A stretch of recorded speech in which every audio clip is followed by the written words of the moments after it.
Assalamualaikum warahmatullahi wabarakatuh. Perkenalkan, nama saya Asrianti Desitasari, NIM 2130302009 dari Komunikasi Penyiaran Islam A. Baiklah, di sini saya akan memberikan kesimpulan serta kesan dan pesan dari mata kuliah komunikasi massa dalam pertemuan kedua. Let's go! Baik, dalam pertemuan kedua ini kita akan membahas tentang fungsi komunikasi massa, di mana fungsi komunikasi massa terbagi tiga. Yang pertama, fungsi komunikasi massa pengawasan atau surveillance. Dan fungsi dalam pengawasan ini terbagi juga dalam dua bentuk. Yang pertama, pengawasan ancaman.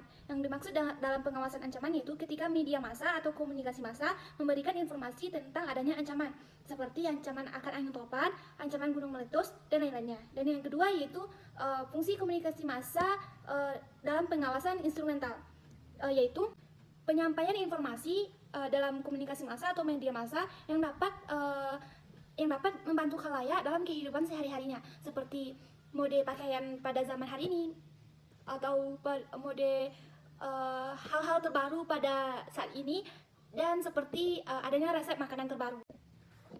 Fungsi yang kedua yaitu fungsi penafsiran atau interpretation. Maksudnya yaitu media massa tidak hanya memasuk fakta dan data, tetapi juga memberikan penafsiran.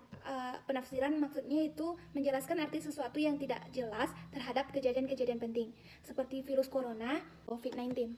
Oke, fungsi yang ketiga yaitu fungsi pertalian. Maksud dari fungsi pertalian yaitu media massa dapat menyatukan anggota masyarakat yang beragam sehingga membentuk pertalian berdasarkan kepentingan dan minat yang sama tentang satu. Contohnya pada kasus sekarang ini yaitu BBM. Kasus BBM dapat menyatukan masyarakat yang mempunyai kepentingan dan minat yang sama, yaitu ingin BBM turun, sehingga mereka membentuk pertalian. Selanjutnya, fungsi komunikasi massa transfer nilai-nilai atau value. Fungsi komunikasi value ini juga disebut dengan sosialisasi, maksudnya penyebaran nilai-nilai. Contohnya sendiri pada televisi, jika seseorang anak muda menonton kekerasan pada televisi, maka dia dapat membuat sosialisasi bahwa melakukan metode kekerasan adalah hal yang wajar. Dan yang selanjutnya yaitu fungsi komunikasi massa entertainment atau hiburan.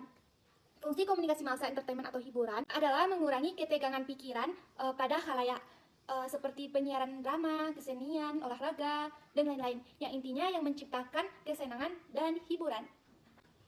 Kesan saya dalam mempelajari komunikasi massa sangat bahagia karena metode pembelajaran yang berkelompok yang membuat saya mudah memahami pelajaran dan tidak bosan. Lalu pesannya, saya akan lebih memperhatikan pelajaran lagi seterusnya. Baiklah, sekian dari saya pembelajaran materi kedua. Terima kasih. Assalamualaikum warahmatullahi wabarakatuh. Dadah.